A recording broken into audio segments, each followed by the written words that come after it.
우리가 함께 나눌 하나님의 말씀은 시편 119편 9절 말씀부터 16절 말씀, 시편 119편 9절로 16절 말씀을 교독하는 방법으로 같이 읽겠습니다. 청년이 무엇으로 그의 행실을 깨끗하게 하리이까? 주의 말씀만 지킬 따름이니이다.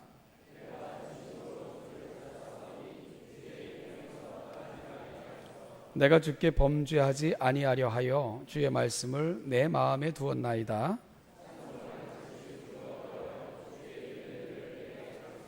주의 입의 모든 규례들을 나의 입술로 선포하였으며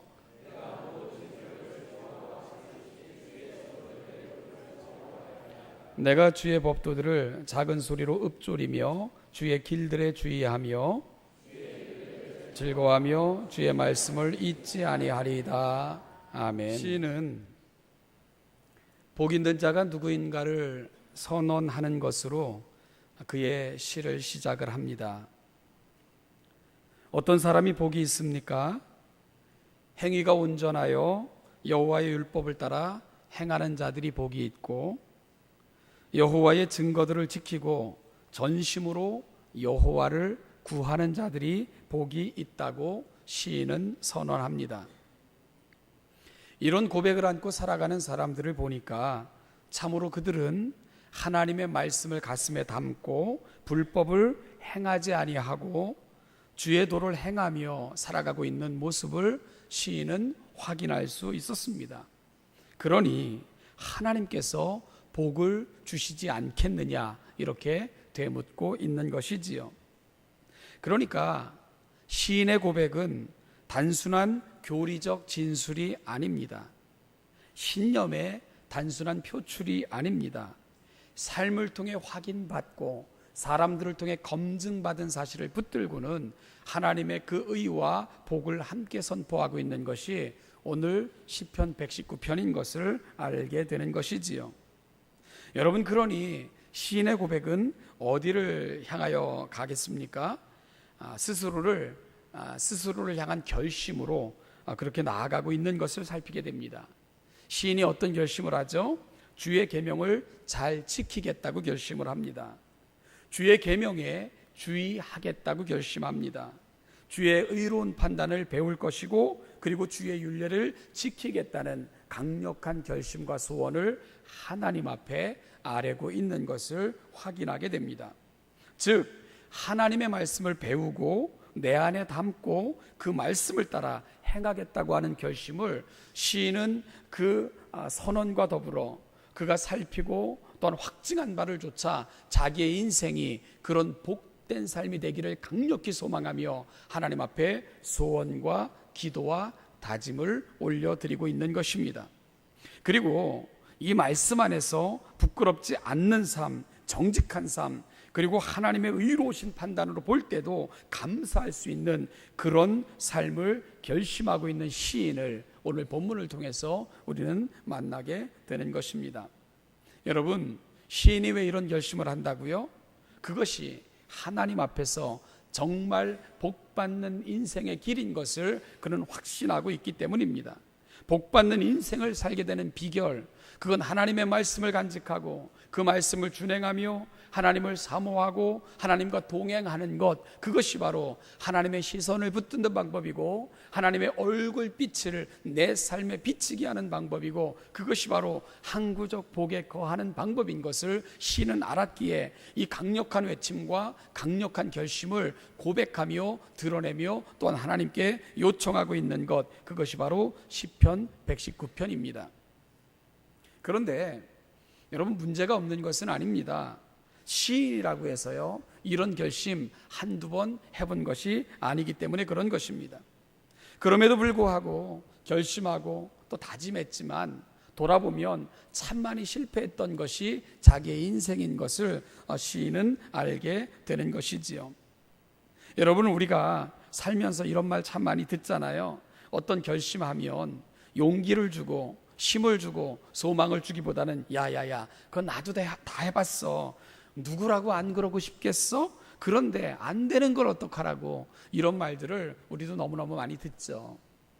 시인도요 사실 많이 결심도 해봤어요. 그리고 선한 다짐도 해봤던 것이 그의 인생이었습니다. 그런데 돌아보니까 결심과는 다르게 살아왔던 것이 너무 많았고, 그리고 흔들리며 넘어지고, 그리고 또다시 옛삶으로 돌아갔던 것이 너무 많았던 자신의 삶이었던 것을 늘 확인하게 되는 것이지요. 그러면 낙담할까요? 그래, 해봐도 안 되는 거야. 뭐 우리 누구라고 안 해봤겠어? 그래봤자 안 되는 걸 이렇게 포기하고 낭망했나요? 아닙니다. 시인은 무엇을 하기 시작했죠? 기도하기 시작을 했습니다.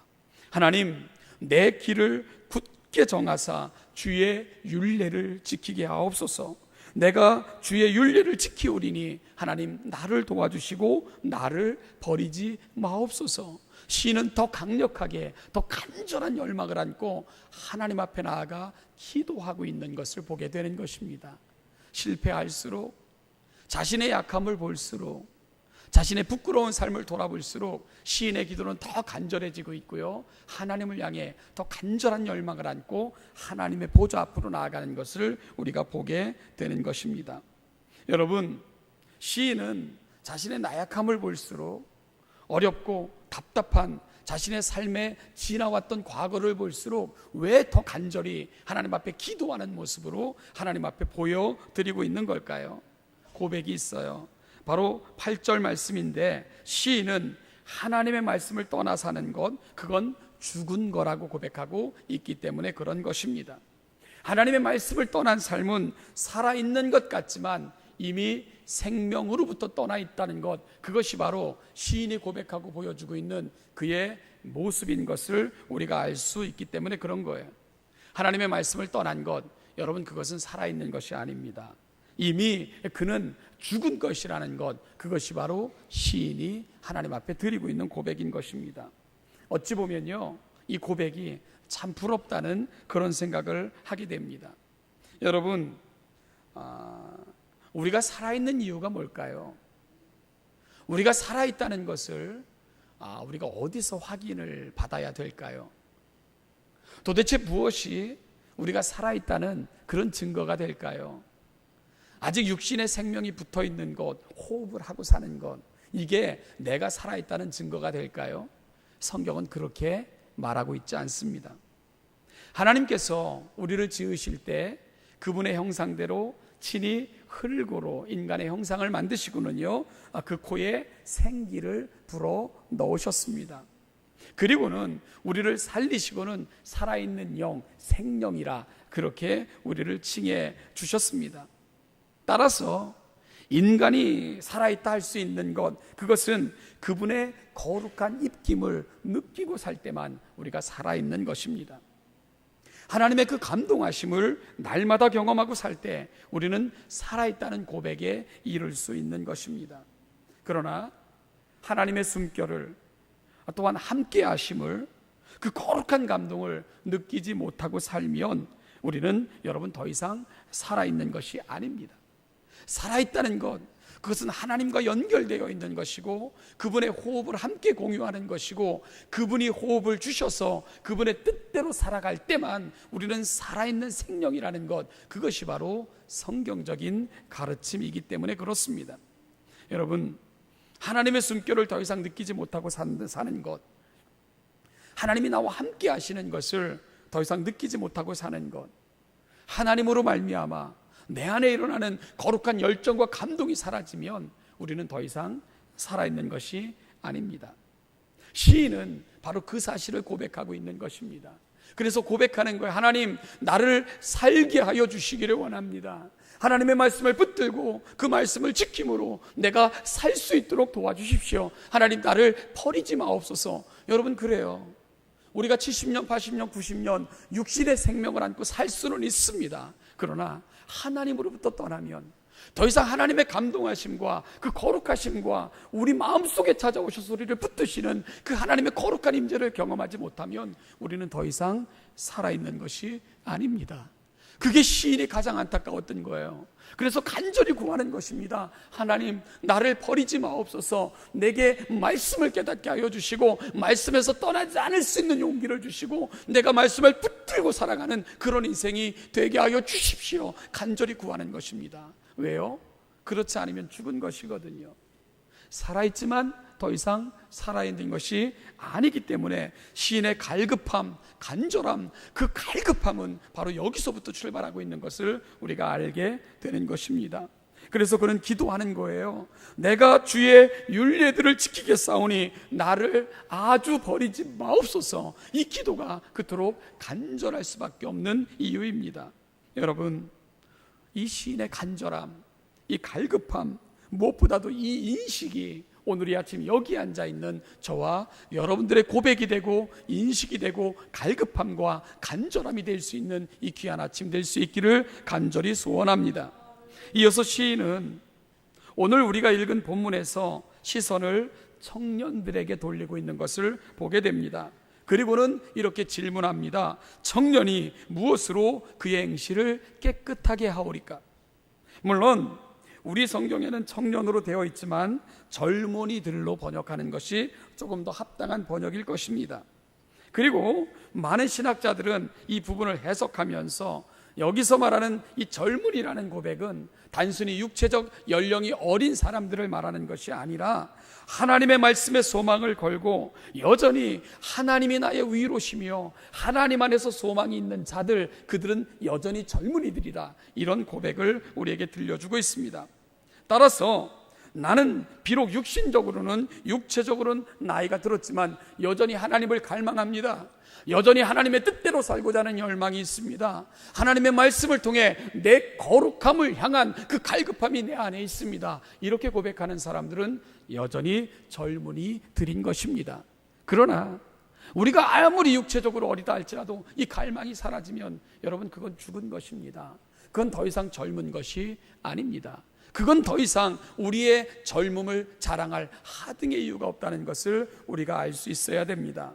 그래서 오늘 시인은 이 사랑하는 이 시대의 젊은이들을 향해 이렇게 질문하고 있죠. 젊은이가 어떻게 해야 인생을 깨끗하게 살 수 있겠습니까? 왜 복 있는 자의 삶을 정의하고 말씀의 터 위에 자신이 세워지기를 간절히 구했던 시인은 눈을 들어서 젊은이들이여, 어떻게 하면 너희들이 이 세상의 삶 속에서 깨끗한 삶을 살 수 있겠느냐, 이렇게 묻고 있는 것일까요? 여러분, 육체적으로도 젊음의 때는 인생의 승패를 결정짓는 그런 시기이기 때문일 것입니다. 반면에 가장 유혹이 많은 시기도 또한 젊음의 때일 것이고요. 젊음의 때는 올바른 가치관을 심는 시기입니다. 바른 판단력과 인생을 살아갈 그 세계관과 역사관과 인생관을 심는 시기, 바로 그때가 젊음의 때이기 때문에 그런 것입니다. 젊은이들의 꿈과 비전과 투자는 남은 생애를 결정할 만큼 중요한 그러한 가치를 지니고 있기 때문에 그런 것입니다. 따라서 사랑하는 청년 여러분, 이곳에 앉아있는 내가 젊은이라고 생각하는 여러분, 하나님의 말씀 속에서 내가 붙들고 살아갈 남은 세계를 투자할, 내가 남은 생애 동안 가치를 고백하며 살아갈 그 가치관을 심는 이 귀한 아침이 될 수 있기를 간절히 소망합니다. 오늘 시인은 이렇게 질문하고 있습니다. 젊은이가 어떻게 해야 인생을 깨끗하게 살 수 있겠습니까? 사랑하는 여러분, 특별히요, 이 시간 이 자리에서 예배하고 있는 내가 젊다고 생각하는 젊은이 여러분, 그리고 우리 청년 여러분, 여러분들은 이런 질문을 하고 살아가시는가요? 이런 고백을 하고 살아가시는가요? 이런 갈망을 안고 살아가시는가요? 이런 가치를 가슴에 담고 살아가시는가요? 하나님, 내가 어떻게 하면 정직하게 살 수 있을까요? 하나님, 내가 어떻게 하면 바르게 살 수 있을까요? 하나님, 내가 어떻게 하면 깨끗하게 살 수 있을까요? 이 열망이 우리의 가슴 속에 넘쳐나는 우리의 열망이고 고백이고 간절한 마음의 소원입니까? 하나님, 내가 어떻게 하면 거룩하게 살죠? 하나님, 내가 어떻게 하면 깨끗하게 살 수 있을까요? 하나님, 내가 어떻게 하면 정직하게 살 수 있을까요? 오늘 시인의 이 간절함이 우리의 가슴 속에서 하나님을 향해 외쳐지는 이 아침, 우리의 갈망이고 갈급함이고 하나님을 향한 거룩한 열정이며 소망이 될 수 있기를 주님의 이름으로 축복합니다. 여러분, 이 질문에 대해서 시인은 어떻게 대답하고 있는가요? 9절 하반절에서 시인은 이 질문 끝에 이런 답을 내놓고 있습니다. 주의 말씀만 지킬 따름이니이다. 새번역 성경은 이 부분을 이렇게 번역했습니다. 주의 말씀을 지키는 것, 그 길뿐입니다. 다른 길은 없습니다. 하나님의 말씀을 붙드는 것, 하나님의 말씀을 간직하는 것, 하나님의 말씀을 묵상하는 것, 그 말씀을 붙들고 살아가는 것, 그 길 외에는 방법이 없습니다. 시인은 이렇게 외치고 있는 것입니다.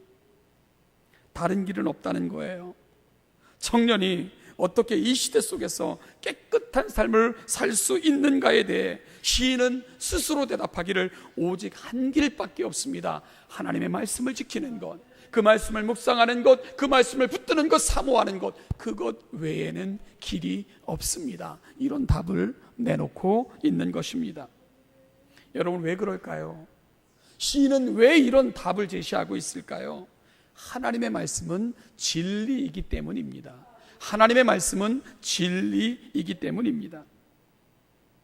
달라스 윌라드라는 그런 신학자가 있습니다. 이 달라스 윌라드라는 신학자가 세계적 기독교 지성들이 이 시대에 답을 준 그런 여러 가지 항목에 대해서 기고한 글들을 모아 한 권의 책을 냈는데, 세상이 묻고 진리가 답하다, 이런 책을 우리에게 선물을 했습니다. 이 세상이 묻고 진리가 답하다라는 그 항목, 그 책의 내용 중에 왜 이 책을 쓸 수밖에 없었는가, 달라스 윌라드는 이런 표현을 하고 있는데요. 진리에 대한 지식은 권리와 책임을 부여합니다. 우리가 정말 진리를 가지고 있다면, 즉 진리를 알고 있다면 우리는 행동하고 행동할 것을 지시하며 정책을 형성하고 감독하며 가르칠 권리, 그리고 좀 더 엄밀하게는 책임을 갖게 됩니다. 감정이나 기분, 단순한 전통이나 권력 등 그 어떤 것도 그러한 권리와 책임을 부여하지 않습니다. 진리를 아는 지식은 우리가 가진 관점을 다른 관련 인물들에게 지시할 권리와 책임을 때때로 우리에게 부여합니다. 그래서 이 책을 쓸 수밖에 없다, 그런 편을 내놓고 있는 것이지요. 여러분이 달라스 윌라드의 말은 정말 중요한 말입니다. 우리가 진리를 알고 있다면, 우리가 진리를 소유하고 있다면 그것은 우리가 붙들고 살아야 하고 그 알고 있는 바에 대해 책임과 의무를 감당해야 될 그 역할을 우리에게 부여하고 있다. 바로 진리는 그와 같은 당위성을 우리에게 제공한다. 달라스 윌라드는 그렇게 말하고 있는 것입니다. 여러분, 왜 그럴까요? 진리니까 그런 것입니다. 진리라는 것은 결코 바뀌거나 사라지지 않을 가치를 우리에게 제시하기 때문에 그런 것입니다. 진리란 영원한 것입니다. 결코 변하지 않기에 진리라고 말하는 것입니다. 항구적인 가치를 지니고 있기 때문에 우리는 그것을 진리라고 부르는 것입니다. 여러분, 그렇다면 우리가 물어야 됩니다. 나는 과연 성경을 진리로 믿고 고백하고 있는가? 그 부분입니다. 나는 과연 성경을 진리로 믿고 고백하고 있는가? 제가 우리 신원예담교회 가족들에게 한번 물어야 될 것 같습니다. 한번 묻겠습니다. 여러분들은 우리에게 있는 이 성경이 구원과 삶과 이 세상과 영원까지 결코 변치 않고 늘 있을 하나님의 말씀이며 진리라는 사실을 믿으십니까? 여러분, 믿으세요? 그렇다면 달라스 윌라드의 말에 우리가 좀 귀를 기울여야 됩니다. 우리가 정말 진리를 가지고 있다면, 즉 진리를 알고 있다면 우리는 행동하고 누군가에게 행동할 것을 지시하며 정책을 형성하고 감독하며 가르칠 권리와 책임을 갖는 것을 말합니다. 달라스 윌라드는 그렇게 말하고 있는 거예요. 만일 우리가 하나님의 말씀대로 살지 않는 것, 그건 무엇을 반증하는 겁니까? 하나님의 말씀이 진리라는 것을 우리 스스로가 부정하는 것입니다. 여러분, 우리가 하나님의 말씀을 잣대 삼아 표대 삼아 살아가고 있지 않다면 우리는 진리의 가치를 인정하지 않는 것입니다. 진리는 우리에게 책임감과 의무감을 줍니다. 진리는 스스로가 그 가치를 드러내는 역할을 하기 때문에 그런 것입니다. 여러분, 성경을 진리라고 고백하면서도 그 진리를 무시하고 살아간다면 우리는 하나님의 말씀을 진리라고 고백하고 있지 않은 것입니다. 진리를 안 사람들은 그렇게 살지 않았거든요. 그 진리를 위해 목숨도 내놓았습니다. 그 진리를 붙들고 그 진리의 요청에 대해 나의 삶의 가치를 만들어내기 위해 부단히 했었던 사람들, 그들은 바로 진리를 알고 깨닫고 발견했던 사람들이었습니다. 오늘 시인도 그 진리를 알았을 때에 여러분 이렇게 고백할 수밖에 없었던 거예요. 오늘 시편 119편 13절로 16절 우리 한 목소리로 다시 한번 읽겠습니다. 13절로 16절입니다. 시작. 주의 입에 모든 규례들을 나의 입술로 선포하였으며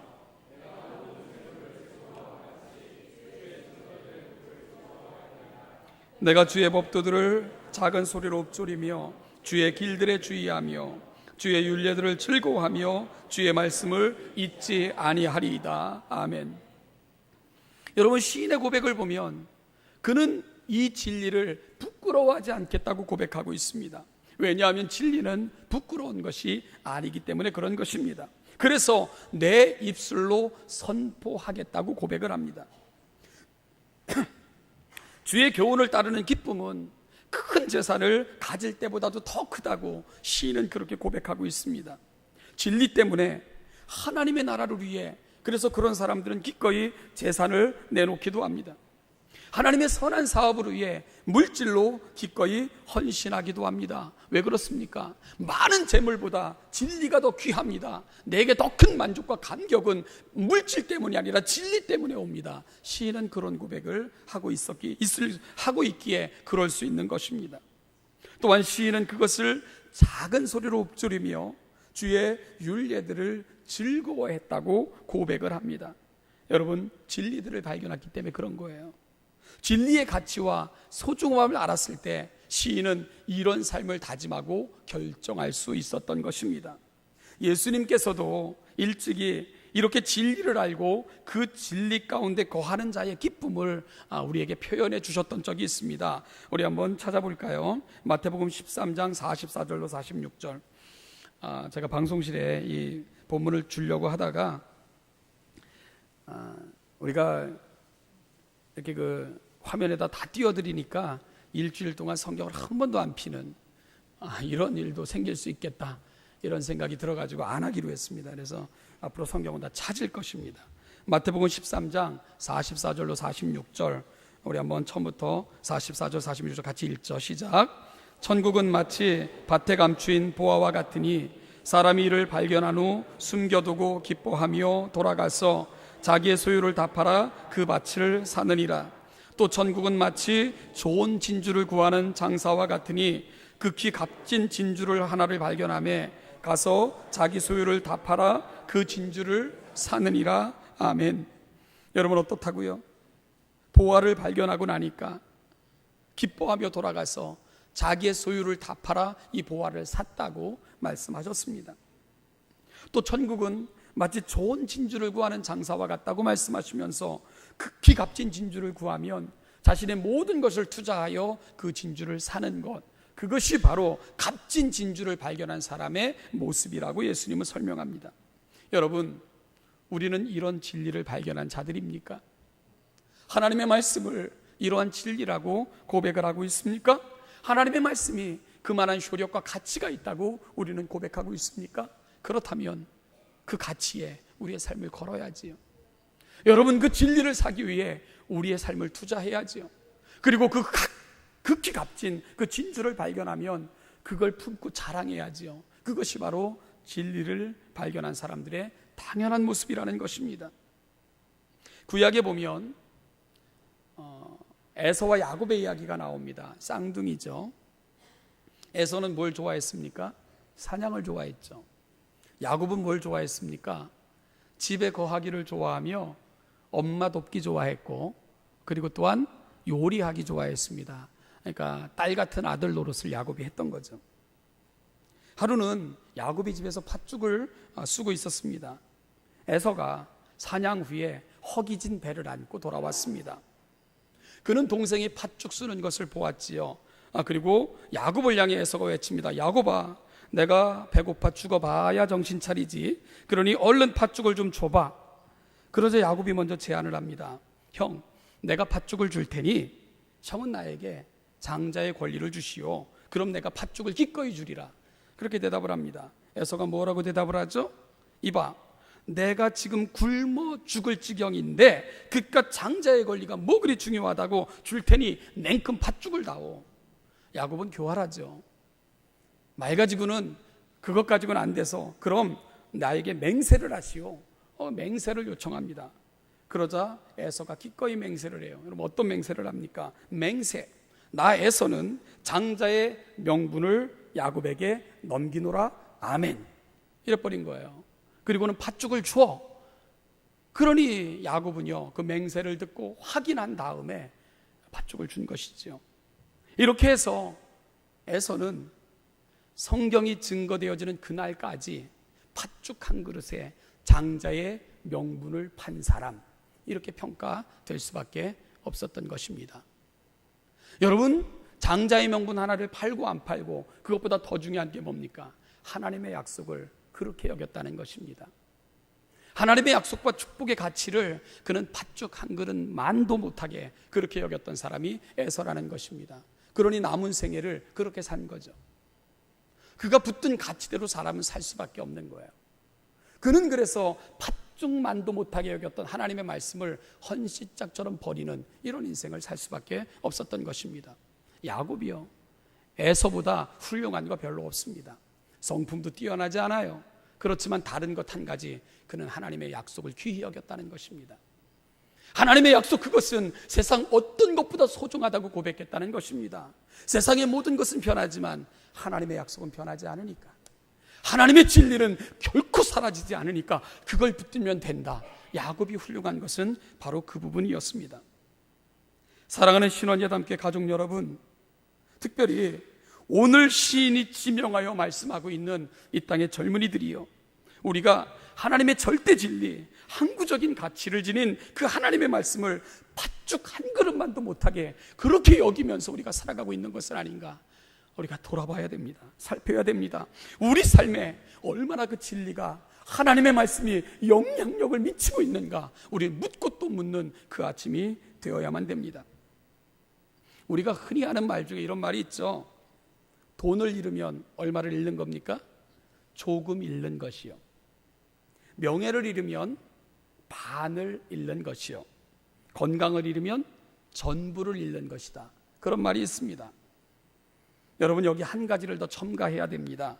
신앙을 잃으면 영혼을 잃는 것입니다.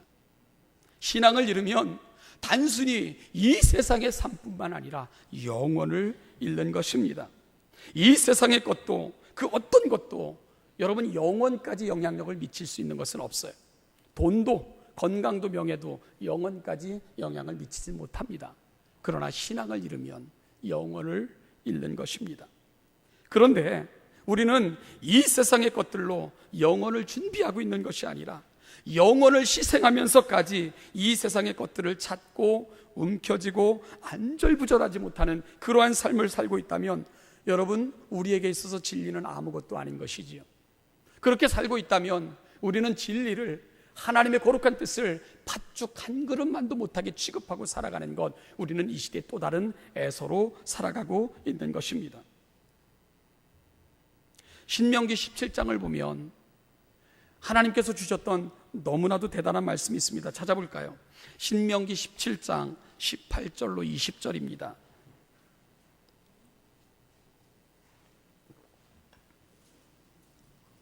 신명기 17장 18절부터 20절 말씀 찾으셨죠? 우리 한번 같이 읽어보겠습니다. 시작.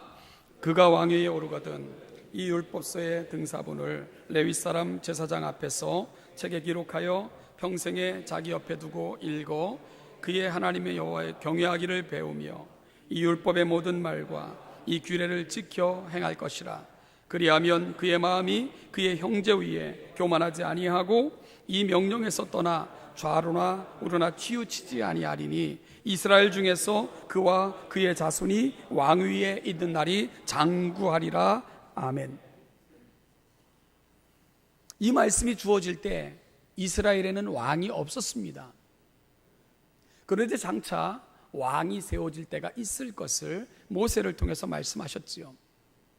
왕을 세울 때 이와 같은 것들을 부탁하고 이와 같은 것들을 서원하게끔 하고 왕을 세우라, 그렇게 말씀하고 있는 것입니다.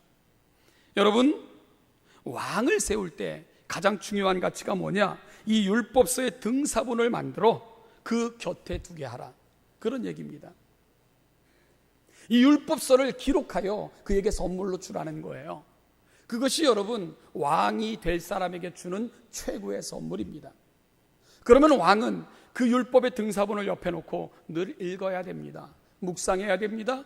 그러므로 말미암아 나 위에 진정한 왕이 있다는 것을 확인해야 됩니다. 그러므로 교만하게 행하지 아니하며 늘 하나님 앞에서 나에게 이 왕권을 위임하신 진정한 왕 되신 하나님 앞에서, 그래야 우리가 겸손하게 행할 수 있다는 것입니다. 그리고 좌로나 우로나 치우치지 아니하고 오직 하나님의 거룩한 뜻을 드러내는 그런 왕이 될 수 있다는 거예요. 그럴 때 하나님은 어떤 약속을 주십니까? 너와 너의 자손의 왕권을 장구하게 해주겠다. 하나님 그런 약속을 하고 계신 것입니다. 하나님의 부탁임과 동시에 또한 그 부탁 끝에 주시는 하나님의 약속인 것이지요. 여러분, 어찌 보면 오늘 시인은 이 진리를 붙들고 있는 거예요. 이 말씀을 진리로 확신하면서 고백하고 있는 것입니다. 오늘 본문에서 시인의 결심이 뭡니까? 하나님의 말씀에서 벗어나지 않게 해달라고 간구하고 있습니다. 자신에게 주신 율례를 하나님 가르쳐 달라고, 내게 깨닫게 해달라고, 내가 그 말씀을 알고 행할 수 있게 해달라고 하나님 앞에 간절히 구하고 있는 것이 오늘 시인의 기도입니다. 그리고는 이 말씀을 간직하겠고 마음에 새기겠고 즐거이 묵상하며 잊지 않겠고 말씀을 쫓아 행하며 결코 범죄하지 않겠다고 하나님 앞에 또 다짐하고 있는 시인을 오늘 우리는 발견하게 되는 것이지요. 사랑하는 신원여담교회 가족 여러분, 그리고 오늘 시인이 특별히 지명하여 부르고 있는 이 땅의 젊은이들이요, 청년이 무엇으로 그 행실을 깨끗하게 할까? 오직 주의 말씀을 따라 삼갈 것이니이다. 다른 방법이 없다는 거예요. 그래서 시인이 기도하는 거잖아요. 하나님, 내게 하나님의 말씀을 알려주십시오. 하나님, 내 마음에 그 말씀을 새겨주십시오. 그리하시면 내가 그 말씀을 사모하며 잊지 않고 즐거이 하며 묵상하면서 그 말씀을 따르겠습니다. 그러므로 내가 범죄하는 자리에 이르지 않겠습니다. 오늘 다짐하고 또 다짐하는 이 시인의 거룩한 다짐, 오늘 이 아침 여기 앉아 계신 우리 신원야담교회 모든 성도들의 다짐이며 고백이고 갈망이며 기도가 되시기를 주님의 이름으로 축복합니다. 사랑하는 여러분, 우리 사랑하는 청년 여러분, 무엇으로 여러분의 행실을 깨끗하게 나갈 수 있을까요? 오직 하나님의 말씀밖에 답이 없습니다. 말씀의 사람들이 되어 주십시오. 진리를 알고 묵상하며 간직하고 즐거워함으로 하나님께서 귀히 여기시고 복 주시고 귀하게 사용하시는 이 시대 모든 젊은이들, 하나님의 복된 백성들 다 되시기를 주님의 이름으로 축복합니다. 기도하겠습니다. 하나님 아버지, 은혜와 사랑 감사합니다. 오늘 시인의 간절함과 갈망이 이 아침 이 자리에 있는 우리의 고백이며 갈망이 되기를 소망합니다. 하나님 아버지, 내가 깨끗하게 살기를 원합니다. 정직하게 살기를 원합니다. 하나님 아버지, 이 세상의 가치관을 따라 그렇게 흔들리며 살지 아니하고 세상이 어떠하든지 좌우나 우로나 치우치지 아니하며 견고히 하나님께 소망을 고정하고 하나님을 향해서 우리의 시선을 고정하며 살아가는 그런 인생이 되기를 원하나이다. 하나님 아버지, 오늘 이 아침 우리 가운데 찾아와 주시옵소서. 그 말씀을 새겨주옵소서. 그 말씀을 깨닫게 하여 주시옵소서. 그리고 무엇보다도 그 말씀을 붙들고 소망을 하나님 앞에 고정하고 살아갈 수 있는 용기를 우리 모두에게 허락하여 주시옵소서. 감사드리며 예수님의 이름으로 기도하옵나이다. 아멘. 지금은 우리 주 예수 그리스도의 은혜와 아버지 하나님의 무한하신 사랑과 성령님의 인도, 교통, 충만케 하시는 은혜가 말씀 안에 우리 삶의 가치를 정하고 그 말씀의 인도하심에 민감하며 말씀을 따라 우리 하나님 시선 머무는 곳에 우리의 시선을 머물게 하고 하나님이 원하시고 기뻐하시는 곳에 우리 발걸음 있게 하고 그 하나님의 간절함을 마음에 담고 살아가기를 소망하며 이 자리에 있는 우리 신원예담교회 모든 사랑하는 가족들과 특별히 고민하며 아파하며 살아가는 이 땅의 젊은이들과 그 가정의 자녀들과 또한 꿈꾸며 준비하는 그들의 미래 위에 이제부터 영원까지 그 영원까지 함께 하시기를 축원하옵나이다. 아멘.